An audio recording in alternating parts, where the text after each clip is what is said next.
Hi friends, இன்றைக்கி நம்ம ஆருத்ரா தரிசனம் திருவாதிரைக்கு செய்யக்கூடிய களி எப்படி செய்யலான்னு பார்க்கலாமா. இதுக்காக நான் ஒரு அரைக்கப் அளவுக்கு பச்சரிசி எடுத்துகிட்டு இது கூட 2 டீஸ்பூன் அளவுக்கு பாசிப்பருப்பு நல்லா வறுத்து இந்த மாதிரி எடுத்துகிட்டு இது ஒரு மிக்ஸி ஜாரில் போட்டு நல்லா அரைச்சி எடுத்துகிட்டு வந்துடுங்க. இந்த பக்கத்துக்கு அரைச்சி எடுக்கணும். இப்போ அதே கடாயில் ஒரு 3 கப்பு தண்ணி, இதில் 1 கப் அளவுக்கு துருவின ஃப்ரெஷ்ஷான தேங்காய் சேர்த்துட்டு கொஞ்சமாக ஏலக்காய் தூளும் சேர்த்துருங்க.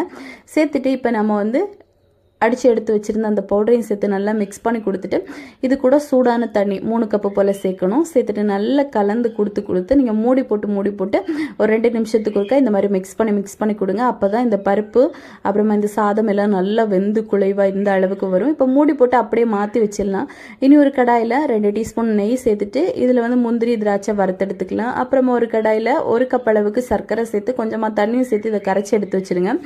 இப்போ பாருங்கள், இது ஒரு 2 நிமிஷத்தில் கொஞ்சம் கூட கட்டியாயிருச்சு. இதில் நம்ம கரைச்ச சர்க்கரையை நல்லா வடிகட்டி சேர்த்துட்டு அப்புறமா இதில் கொஞ்சமாக நம்ம இந்த மாதிரி மிக்ஸ் பண்ணி கொடுக்க கெட்டியாகும். கடைசியாக நம்ம வறுத்தெடுத்த அந்த முந்திரி திராட்சையும் சேர்த்து மிக்ஸ் பண்ணி எடுத்தோம் அப்படின்னா ரொம்ப சீக்கிரமாக ரொம்ப டேஸ்டியான களி ரெடி ஆயிடுச்சு. இது ரொம்பவே நல்லாயிருக்கும். ஸோ கண்டிப்பாக ட்ரை பண்ணி பாருங்கள். ட்ரை பண்ணி பார்த்துட்டு எப்படி வந்துச்சுன்னு மறக்காமல் கமெண்ட் பண்ணுங்கள். நெக்ஸ்ட் வீடியோவில் பார்க்கலாம். தேங்க்யூ.